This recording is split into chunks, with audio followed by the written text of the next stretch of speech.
हरे कृष्णा। आप सब जानते हैं कि कल गुरु पूर्णिमा है और आज आप गुरु महिमा सुनिए, बहुत सुंदर।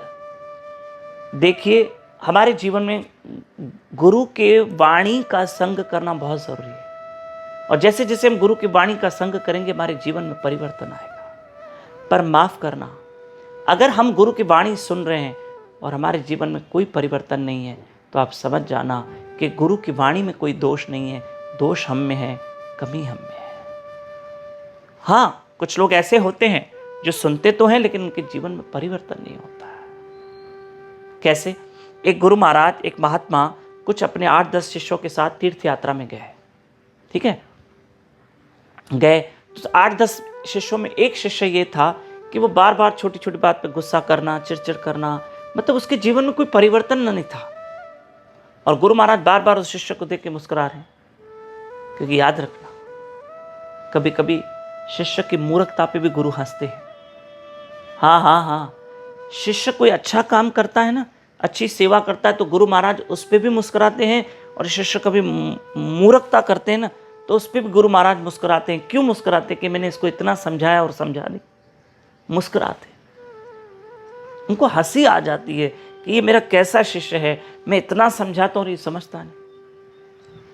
तो गुरु महाराज यात्रा में गए और उनके साथ शिष्य थे, तो एक शिष्य बार बार गुस्सा करना, चिड़चिड़ करना, गुरु महाराज मुस्कुरा रहे। तो जब 1-2 महीने की तीर्थ यात्रा करके लौटे, एक अन्य शिष्य ने पूछा कि गुरुदेव, ये हमेशा आपके साथ रहता, अभी तीर्थों में भी था, इसके जीवन में कुछ परिवर्तन नहीं, कोई परिवर्तन नहीं।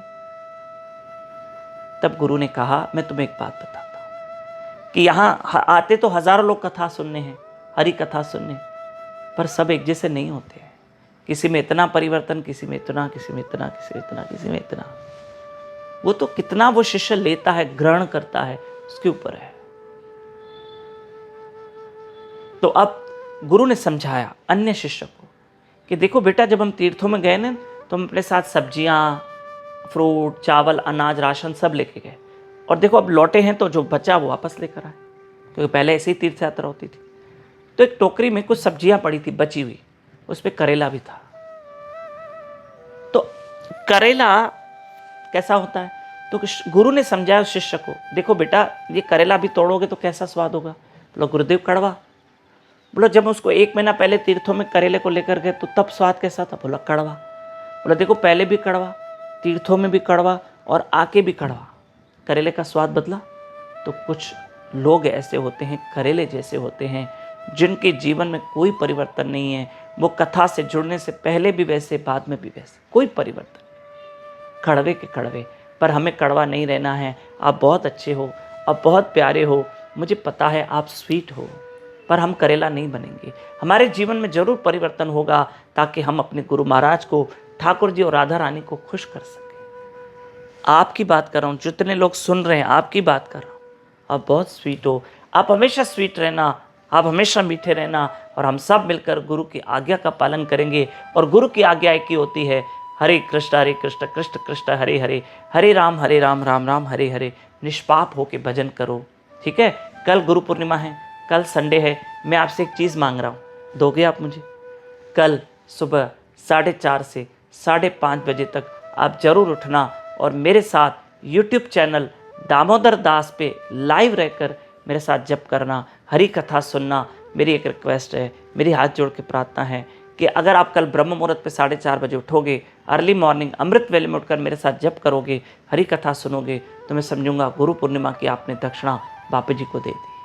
आप दोगे ना? पक्का? कल 4:30 बजे आपको जरूर उठना है। कल दोपहर 12 तक व्रत है, गुरु पूजा कर लेना अच्छे से अपने घर में, और 12 बजे ठाकुर जी, कृष्ण और राधा रानी, गुरु महाराज को अच्छा सुंदर भोग लगा के व्रत पारण कर लेना। हो सके तो कल गुरु पूर्णिमा पे आप हैं तो हो सके तो गुरु पूजा कल सुबह में ही कर लेना, ब्रह्म मुहूर्त में उठना, जाप हरी कथा सुनना, उसके बाद गुरु पूजा कर लेना, जितना जल्दी हो सके करें। बाकी अगर आपकी इच्छा, अगर आपको लगता है कि दिन में करें, सुबह में 9-10 बजे करें, तो आप कर सकते हो, आपको मना नहीं है। गुरु पूजा तो पूरे दिन में कभी भी कर सकते हो, गुरु पूर्णिमा पर, लेकिन अगर सुबह जल्दी उठे करें तो बेटर है। धन्यवाद। हरे कृष्ण। कल मिलेंगे और ब्रह्म मुहूर्त पे जरूर उठना। हरे कृष्ण।